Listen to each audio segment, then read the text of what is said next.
Good morning everyone. एक बार फिर से आप सभी का क्रेजी जीके ट्रिक के डेली करंट अफेयर की सीरीज में स्वागत है। तो आज के सेशन में हम 10 सितंबर के सभी करंट अफेयर को एक एक करके यहां पर डिटेल में डिस्कस करेंगे। सेशन में एंड तक बने रहिएगा, एक एक फैक्ट को, एक एक क्वेश्चन को ध्यान से सुनिएगा, नोट कीजिएगा, क्योंकि आने वाली एग्जाम में आपको यहां से क्वेश्चन देखने को मिलने वाला है। सेशन में एंड तक बने रहिए। पसंद आए तो लाइक और शेयर कर दीजिएगा। चैनल पर पहली बार आए हैं तो चैनल को सब्सक्राइब कर लीजिए। देखिए फ्रेंड्स, आज हमारे करंट अफेयर का 999वां सेशन है। 999वां करंट अफेयर का सेशन है आज का हमारा। मतलब कल हमारे 1000 करंट अफेयर सेशन पूरे हो जाएंगे डेली करंट अफेयर में। इस उपलक्ष्य में आप सभी के लिए हमने कुछ सरप्राइज प्लान किया है। रूट एप्लीकेशन और क्रेजी जीके ट्रिक एप्लीकेशन पर आप जाइए, वहां पर आपको काफी अच्छा सरप्राइज देखने को मिलेगा। 3 दिन तक आपके लिए सरप्राइज है। कल मैं रिवील करूंगा कल के सेशन में कि आपके लिए हमने क्या अलग प्लान किया है और इसके अलावा हमारी जर्नी कैसी रही, कल हम इसके बारे में बात करेंगे। और आप जो भी लंबे समय से डेली करंट अफेयर से क्रेजी जीके ट्रिक पर जुड़े हुए हैं, उनका एक्सपीरियंस कैसा रहा है वो भी हमें कमेंट बॉक्स में बता सकते हैं। जो बेस्ट कमेंट होंगे उनको हम कल के सेशन में कवर करेंगे और कल के सेशन में हम बहुत सारी बातें करेंगे। ओके, तो कल आपको सरप्राइज मिलने वाला है, तो वेट कीजिए, कल के सेशन में बने रहिएगा। जितने भी स्टूडेंट डेली करंट अफेयर को देखते हैं रोज, वो अधिक से अधिक डेली करंट अफेयर के सेशन को शेयर कीजिएगा। सभी जितने भी डेली करंट अफेयर को देखते हैं, कल डेली करंट अफेयर के सेशन में जरूर अवेलेबल रहिएगा उसे देखने के लिए। कल हम बहुत सारी बातें करने वाले हैं। आइए आज के सेशन को यहां पर हम शुरू करेंगे और 10 सितंबर के करंट अफेयर का सबसे पहला क्वेश्चन आज हम यहां पर डिस्कस करेंगे। देखिए, पेरिस पैरालंपिक 2024 में भारत के पदकों के संदर्भ में सही कथन को चुने।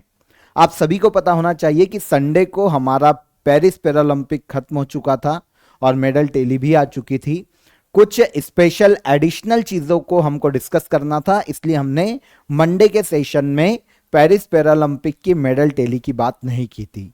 तो आज हम इसकी बात करेंगे। पेरिस पैरालंपिक 2024 में आपको पता होना चाहिए कि जो इंडियन एथलीट का जो दल गया है, उन्होंने ऑल ओवर मिलाकर 29 मेडल अपने नाम किए। 29 मेडल जीते हैं हमने। 7 गोल्ड, 9 सिल्वर और 13 ब्रॉन्ज मेडल हैं इसमें। ऑल ओवर कितने? 29। 7 गोल्ड, 9 सिल्वर और 13 ब्रॉन्ज।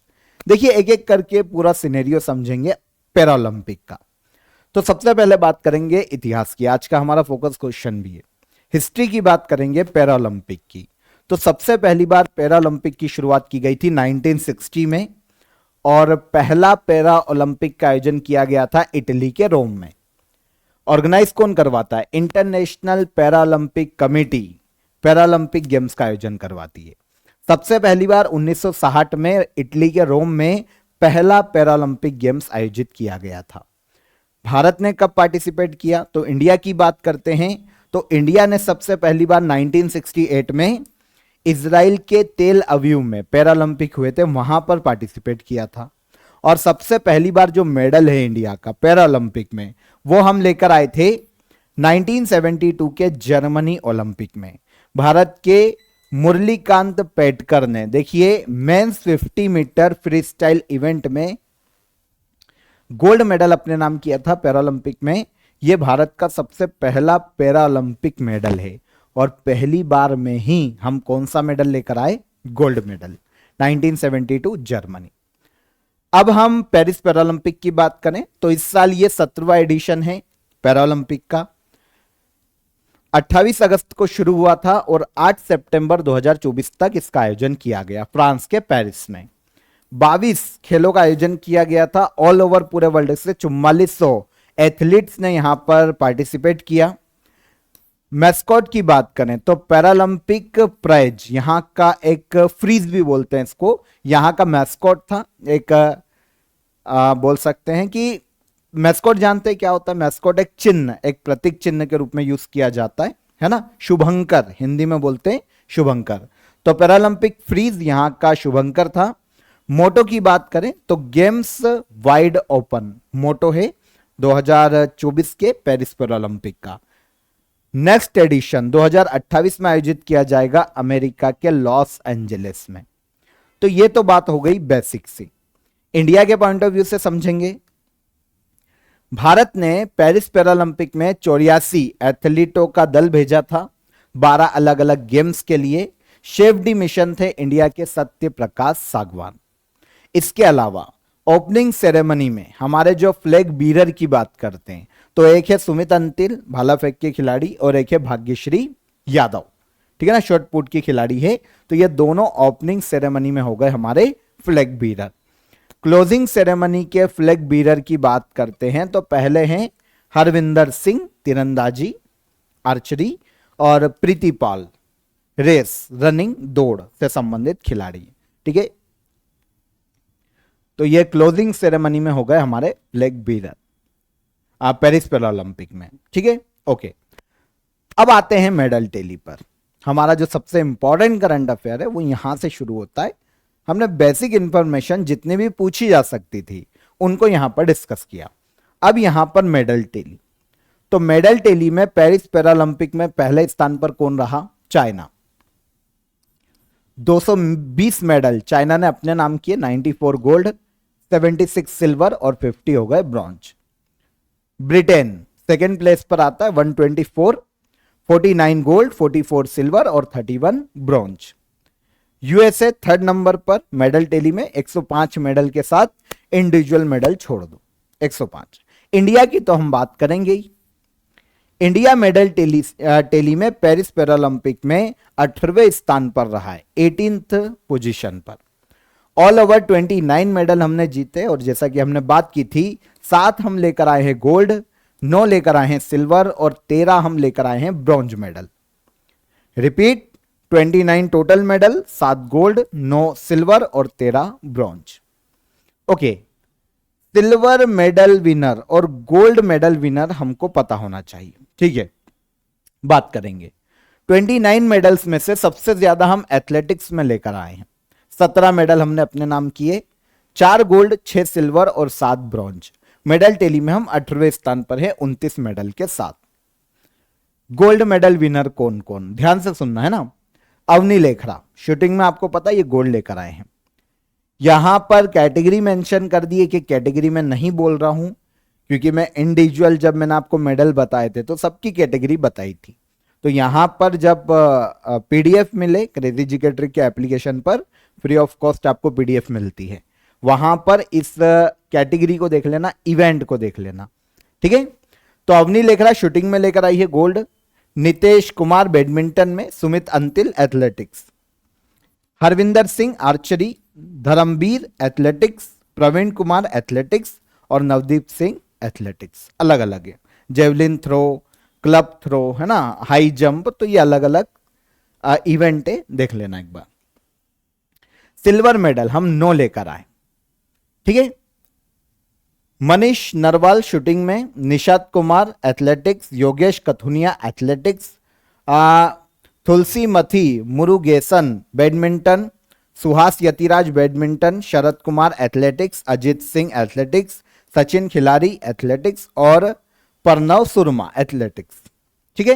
तो 9 तो हो गए सिल्वर, ये है इनके इवेंट।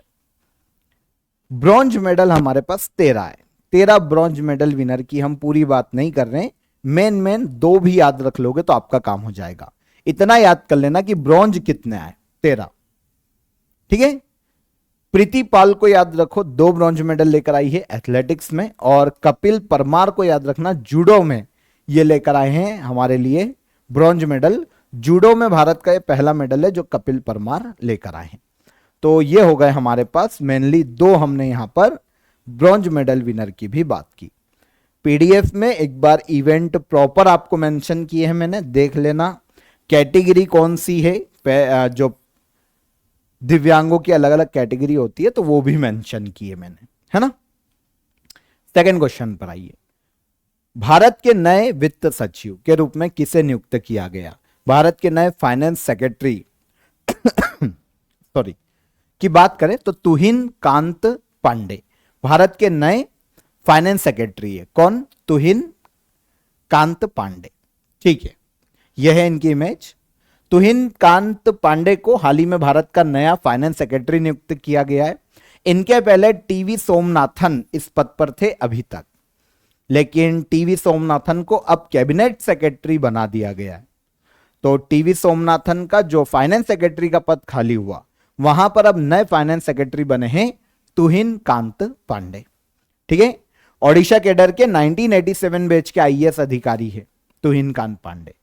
2019 से ही फाइनेंस मिनिस्ट्री में ही काम कर रहे हैं और अब इन्हें फाइनेंस सेक्रेटरी के रूप में अपॉइंट किया गया। ठीक है, फाइनेंस सेक्रेटरी का काम क्या होता है? तो देखिए, फाइनेंस मिनिस्ट्री का सीनियर आईएएस अधिकारी होता है, ऑफिसर होता है, जिसे फाइनेंस सेक्रेटरी के नाम से जाना जाता है। नॉर्मली फाइनेंस मिनिस्टर को सलाह देने के लिए और फाइनेंस मिनिस्ट्री के जो अदर वर्क होते हैं डिपार्टमेंट के काम काज में समन्वय करने का काम होता है फाइनेंस सेक्रेटरी का। कौन बने? तो ये बने तुहिन कांत पांडे। डन। अगला क्वेश्चन देखेंगे, इंपॉर्टेंट। यूएस ओपन 2024 का मेल और फीमेल सिंगल का टाइटल किसने जीता? इंपॉर्टेंट है। देखिए, मैंने आपको पहले भी बताया था कि साल में 4 ग्रैंड स्लैम टूर्नामेंट होते हैं। सबसे पहले कौन सा होता है? सबसे पहला होता है Australian open, second French open, third Wimbledon और फोर्थ होता है हमारे पास यूएस ओपन। मतलब खत्म हो गए इस साल के, तो ये आखिरी था। देखिए, यूएस ओपन, हाँ एक क्वेश्चन भी मैंने आपको दिया था जहां तक मेरे को याद आ रहा है कि सबसे पुराना ग्रैंड स्लैम कौन? तो विंबलडन सबसे पुराना है चारों में। आंसर अधिकतर स्टूडेंट ने सही किया है। यहां पर हम यूएस ओपन 2024 में मेन सिंगल और विमेन सिंगल की यहां पर बात करें, मेल या फीमेल, मतलब मेन सिंगल और विमेन सिंगल। तो मेन सिंगल और विमेन सिंगल का खिताब जीता है यूएस ओपन में। एक है जेनिक सिनर और एक है arena सबालेका। Jannik Sinner men single Italy के प्लेयर हैं, टेनिस प्लेयर, और आरेना सबालेका की बात करें तो ये बेलारूस की टेनिस प्लेयर है, महिला। तो ये मेन सिंगल और विमेन सिंगल के खिताब इन दोनों ने जीते हैं यूएस ओपन 2024 में।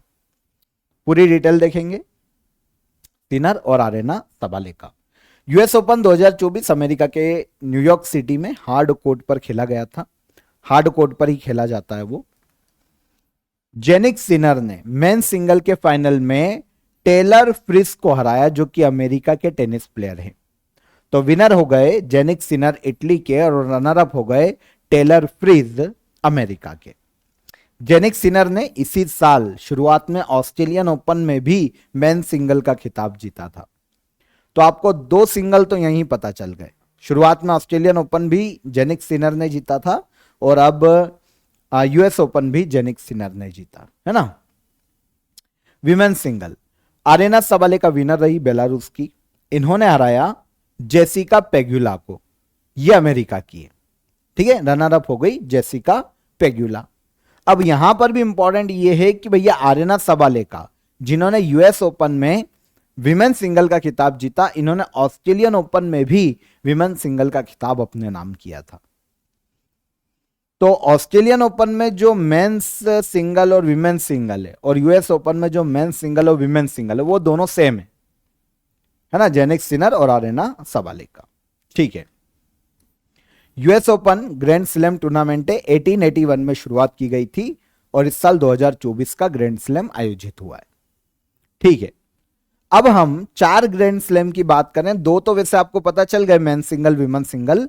हम बाकी 2 की भी बात कर लेते हैं कि फ्रेंच ओपन और विंबलडन ओपन में मेन सिंगल और विमेन सिंगल का खिताब किसने जीता। ऑस्ट्रेलियन ओपन पता चल गया, साल का पहला था। ठीक है, खत्म। जेनिक सिनर और arena सबालेका same. French open 2024 men single का खिताब जीता है कार्लोस अल्कराज ने, स्पेन के टेनिस प्लेयर। आज थोड़ा सा सर्दी है, खांसी चल रही है, तो खांसना पड़ेगा मुझे ताकि मैं आपको अच्छे से समझा पाऊं, है ना। तो मेन सिंगल समझ में आ गया आपको, कार्लोस अल्कराज स्पेन के प्लेयर हैं। विमेन सिंगल की बात करें तो ईगा स्विएटेक पोलैंड की महिला टेनिस प्लेयर। तो इन्होंने फ्रेंच ओपन अपने नाम किया। हो गया, ऑस्ट्रेलियन ओपन हो गया, फ्रेंच ओपन हो गया, यूएस ओपन तो हमने पढ़ा ही। तीसरा ग्रैंड स्लैम कौन? विंबलडन। तो विंबलडन ओपन में मेंस सिंगल का खिताब कार्लोस अल्कराज ने जीता था, स्पेन के, ठीक है।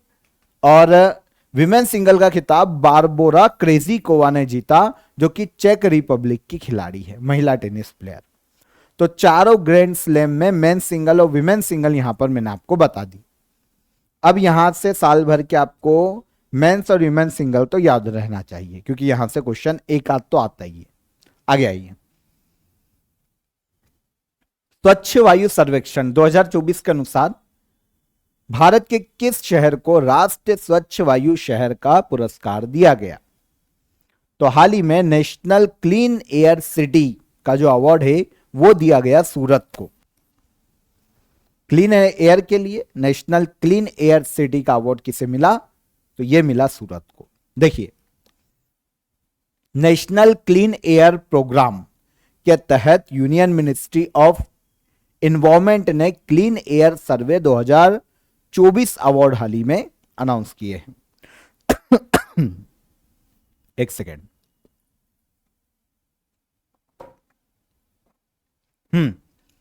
तो अवार्ड अनाउंस किए क्लीन एयर सर्वे 2024 में। देखिए, बायोमास और वेस्ट बर्निंग के लिए किस शहर ने सबसे अच्छा काम किया? रोड डस्ट को दूर करने के लिए किस शहर ने कितना अच्छा काम किया? जो कंस्ट्रक्शन होता है उससे जो धूल उड़ती है उसको कंट्रोल करने में किस शहर ने कितना अच्छा काम किया? गाड़ियों से निकलने वाले धुएं, इंडस्ट्री से निकलने वाला जो अपशिष्ट है ना, वेस्टेज है, उसको कंट्रोल करने के लिए किसने कितना अच्छा काम किया है, उसका सर्वे किया गया है और उसके आधार पर क्लीन एयर सर्वे 2024 अवार्ड दिए गए। भारत के 133 शहरों को पॉपुलेशन के आधार पर 3 कैटेगरी में अवार्ड प्रदान किए गए। 133 शहरों को। यहां पर बात हो रही है क्लीन एयर सिटी अवार्ड किसे दिया गया? तो देखिए, 10 लाख से अधिक आबादी वाले शहरों पर यह जो अवार्ड है सूरत को दिया गया, गुजरात का शहर है, ठीक है। लास्ट ईयर ये अवार्ड इंदौर को दिया गया था, मध्य प्रदेश के इंदौर को, cleanest city of India. 10 lakh से अधिक आबादी पर पहले नंबर पर आता है गुजरात का सूरत, दूसरे पर है जबलपुर एमपी का और तीसरे पर है आगरा उत्तर प्रदेश का, ठीक है। अब अवार्ड का नाम याद रखना है ना, भूल मत जाना, national clean air city award, ठीक है। अब यहां पर 10 लाख से अधिक आबादी वाले टॉप 3 पता चल गए। 3 लाख से 10 लाख की आबादी वालों के बीच में टॉप पर है फिरोजाबाद यूपी पहले नंबर पर, सेकंड पर महाराष्ट्र का अमरावती और थर्ड पर यूपी का झांसी। अब 3 लाख से कम आबादी वाले शहरों की बात करें तो पहले नंबर पर रायबरेली उत्तर प्रदेश, सेकंड पर तेलंगाना का है नलगोंडा एक शहर है, और हिमाचल प्रदेश का नालागढ़ तीसरे स्थान पर। National clean air city award, ठीक है। नेशनल क्लीन एयर प्रोग्राम की बात करें जिसके तहत ये अवार्ड दिए गए, तो इसकी शुरुआत की गई थी 2019 में। इंडियन गवर्नमेंट ने 2017 को आधार वर्ष के रूप में यूज किया और 2024 तक पार्टिकल पॉल्यूशन को 20 से 30% तक कम करने के लक्ष्य के साथ 2019 में शुरुआत की थी पर्टिकुलर इस प्रोग्राम की, नेशनल क्लीन एयर प्रोग्राम, ठीक है। Environment ministry of forest and climate change nodal ministry है इस प्रोग्राम की पर्टिकुलर। नुआखाई उत्सव भारत के किस राज्य में मनाया जाता है? तो नुआखाई एक फेस्टिवल है, इसको क्रॉप फेस्टिवल के रूप में मनाया जाता है। क्रॉप फेस्टिवल बोले तो फसल उत्सव।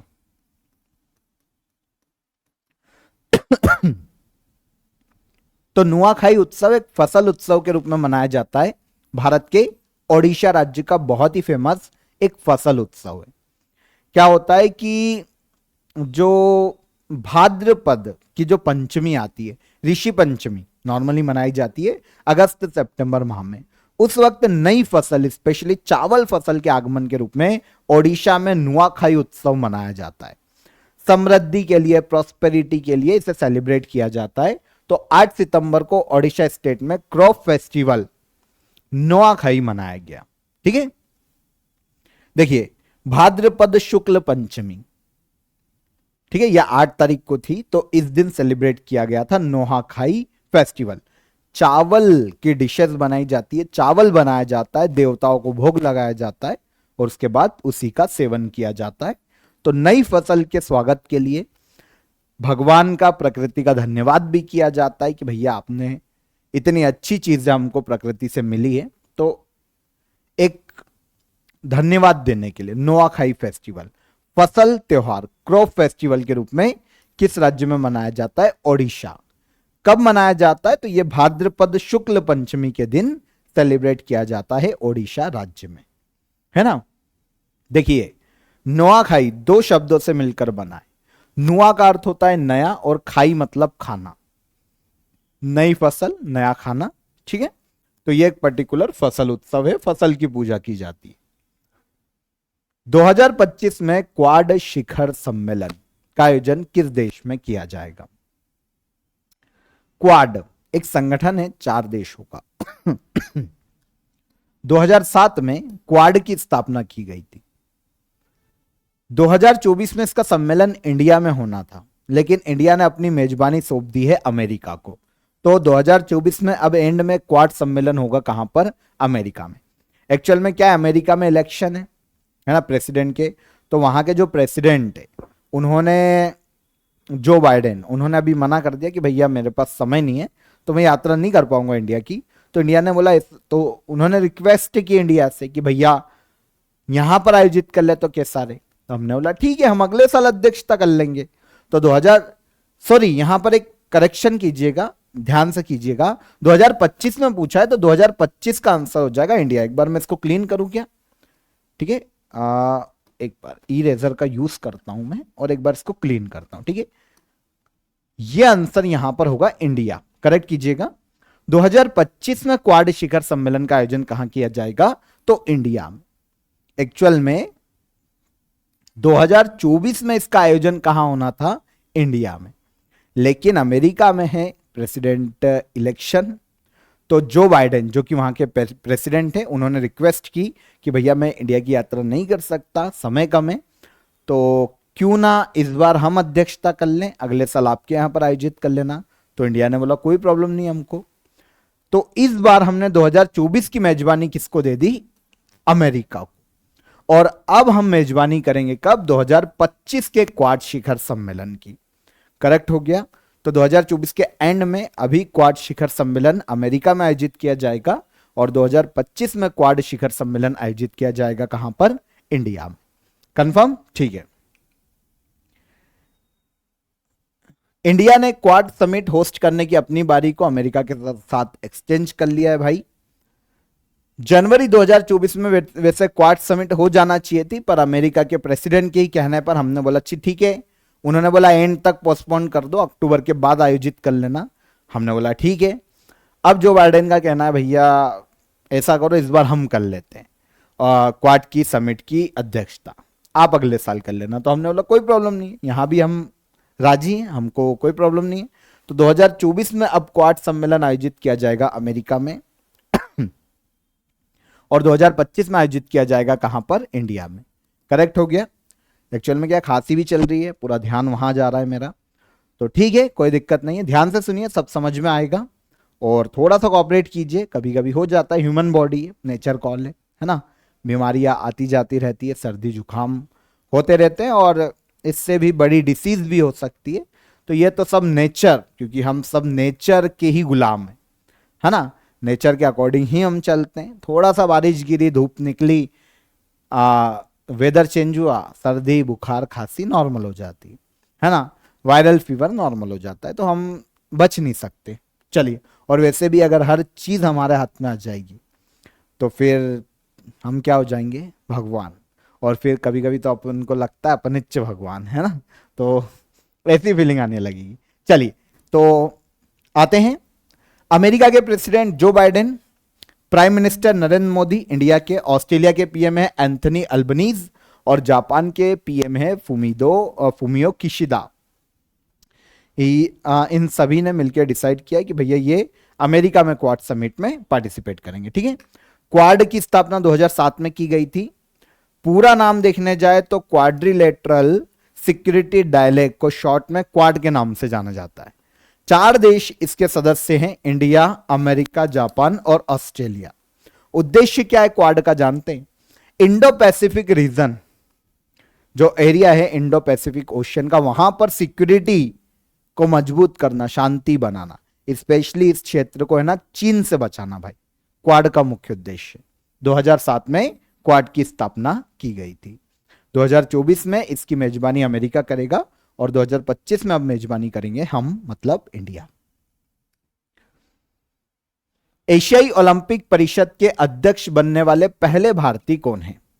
एशियाई ओलंपिक परिषद, ठीक है, जिसे ओलंपिक काउंसिल ऑफ एशिया के नाम से जाना जाता है, इसके अध्यक्ष बनने वाले पहले भारतीय बने हैं राजा रणधीर सिंह। आंसर डी, राजा रणधीर सिंह। ठीक है, यहां पर इमेज देख सकते हैं, राजा रणधीर सिंह है ये। तो ओलंपिक शूटर है राजा रणधीर सिंह, जो कि ओलंपिक काउंसिल ऑफ एशिया के अध्यक्ष बनने वाले पहले इंडियन है। इनके पहले अभी तक कुवैत के शेख अहमद अल फहद अल सबा ओलंपिक काउंसिल ऑफ एशिया के अध्यक्ष थे, और अब इनकी जगह लेंगे कौन? इंडिया के ओलंपिक शूटर राजा रणधीर सिंह। और इनका कार्यकाल 2024 में अब शुरू होगा और 2028 तक रहेगा। ठीक है, ओलंपिक काउंसिल ऑफ एशिया की बात करें, संस्था क्या है? तो देखिए, एशिया में ओलंपिक खेलों के लिए एक गवर्निंग बॉडी है Olympic council of India Asia. 1982 में इसकी स्थापना की गई थी और कुवैत के कुवैत सिटी में इसका हेडक्वार्टर देखने को मिलता है। अध्यक्ष कौन बने हैं भारत के पहले? तो यह है राजा रणधीर सिंह। ठीक है, आगे आइए। किस देश के क्रिकेट खिलाड़ी मोइन अली ने इंटरनेशनल क्रिकेट से संन्यास ले लिया? मोइन अली एक ऑलराउंडर क्रिकेटर हैं इंग्लैंड के, जिन्होंने हाल ही में इंटरनेशनल क्रिकेट से संन्यास ले लिया। मोइन अली कहां के क्रिकेटर? इंग्लैंड के ऑलराउंडर। ऐसी कोई इंपॉर्टेंट उपलब्धि तो नहीं है जो पूछी जाएगी इनकी, पर ठीक है, हमको इतना तो याद रखना ही पड़ेगा कि मोइन अली किस देश के क्रिकेटर हैं? इंग्लैंड के। अंतरराष्ट्रीय क्रिकेट से इन्होंने संन्यास लिया है। 68 टेस्ट खेले हैं इंटरनेशनल, 138 वनडे खेले हैं और 92 इन्होंने T20 मैच खेले। मोइन अली इंग्लैंड के ऑलराउंडर खिलाड़ी, हाल ही में इन्होंने इंटरनेशनल खेलों से क्या ले लिया? संन्यास। ठीक है, रक्षा मंत्रालय ने सुखोई 30 MKI विमान के लिए 240 एरो इंजन खरीदने के लिए किस संस्था के साथ 26,000 करोड़ रुपए का समझौता किया है? तो जो भारत की डिफेंस मिनिस्ट्री है, उन्होंने सुखोई 30 MKI विमान के लिए 240 एरो इंजन खरीदने के लिए हिंदुस्तान एरोनॉटिकल लिमिटेड के साथ एक समझौता किया है 26,000 करोड़ का। हिंदुस्तान एरोनॉटिकल लिमिटेड अब सुखोई 30 MKI के लिए 240 एरो इंजन प्रोवाइड करेगी डिफेंस मिनिस्ट्री को। ठीक है, 26,000 करोड़ का समझौता है ये। एरो इंजन का निर्माण हिंदुस्तान एरोनॉटिकल लिमिटेड के कोरापुट डिवीजन में किया जाएगा। वैसे सुखोई के बारे में आप सभी जानते हैं भाई, विमान है ना, रशिया से हमने कहीं ना कहीं इसकी टेक्नोलॉजी ली है। ऑब्जेक्टिव क्या है? सुखोई 30 एयरक्राफ्ट की परिचालन क्षमता बढ़ाना, साथ ही इंडियन एयरफोर्स की जरूरत को पूरा करना, इस समझौते का मुख्य उद्देश्य। तो इंडियन डिफेंस मिनिस्ट्री ने सुखोई 30 MKI एयरक्राफ्ट के लिए 240 एरो इंजन खरीदने के लिए HAL हिंदुस्तान एरोनॉटिकल लिमिटेड के साथ समझौता किया है। सुखोई 30 एयरक्राफ्ट सुखोई कंपनी, जो कि रशिया की कंपनी है, इसने डिजाइन किया था। अब इंडिया में इसके इस डिजाइन के आधार पर हिंदुस्तान एरोनॉटिकल लिमिटेड के द्वारा यह बनाया जाता है। ठीक है, लास्ट क्वेश्चन। हाल ही में किस दक्षिण अमेरिकी देश ने जंगल की आग के कारण अपने यहां पर नेशनल इमरजेंसी घोषित की है? तो यह दक्षिण अमेरिकी देश हो जाता है बोलीविया। दक्षिण अमेरिकी देश है बोलीविया। यहां पर अगर आप मैप पर देखेंगे तो यह आपको पर्टिकुलर दिखाई देगा। पड़ोसी देश देखें, देखिए ब्राजील, पेरू, ठीक है, चिली, अर्जेंटीना और पराग्वे, 5 देशों से घिरा हुआ एक लैंडलॉक्ड कंट्री है दक्षिण अमेरिका की। कौन कौन से? ब्राजील, पेरू, चिली, अर्जेंटीना और पराग्वे। ठीक है, तो 5 देशों ने घेर रखा है बोलीविया को। अभी हाल ही में क्या हुआ है कि भैया बोलीविया में जंगल में आग लग गई है। 2010 के बाद ये जंगल की सबसे बड़ी आग है बोलीविया की। 3 मिलियन हेक्टेयर जंगल जलकर खत्म हो गए बोलीविया में। इसलिए बोलीविया ने अपने यहां पर नेशनल इमरजेंसी अनाउंस की। एक दक्षिण अमेरिकी देश है भैया, लैंडलॉक्ड कंट्री है, चारों ओर से स्थल से घिरी हुई है और इसकी कैपिटल है सुक्रे।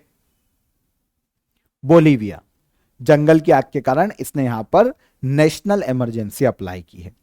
डन। तो यहां पर 10 सितंबर के सभी करंट अफेयर को हमने डिटेल में समझा। एक एक फैक्ट आपको समझ में आया होगा, इजी था, ठीक है।